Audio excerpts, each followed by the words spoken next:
বলবো না, আমি কথা বলবো না। জগন্নাথ বিশ্ববিদ্যালয়ের শিক্ষার্থীরা যেই দাবি নিয়ে এসেছিলেন, গতকালকে রাতে আমার সাথে কথা হয়েছিল যে আমরা আজকে রাত্রে বসবো।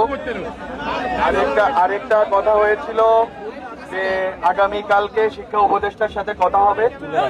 তো এই দুটি কথা আমাদের ছিল যে আমরা বসে ডায়ালগ করে আমরা কথা বলে এটা সমাধান করব। কিন্তু যেহেতু আপনারা মনে করেছেন, আপনারা ন্যায্য মনে করেছেন, আপনারা রাস্তায় নেমে এই দাবি আদায় আপনাদের কাছে ন্যায্য মনে হয়েছে, সেটা আপনাদের অধিকার বটে।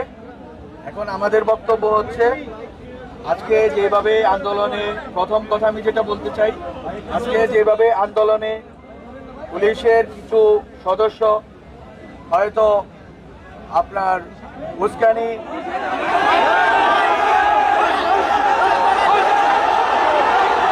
শেষ করতে দেন, কথা শেষ করতে দিতে হবে।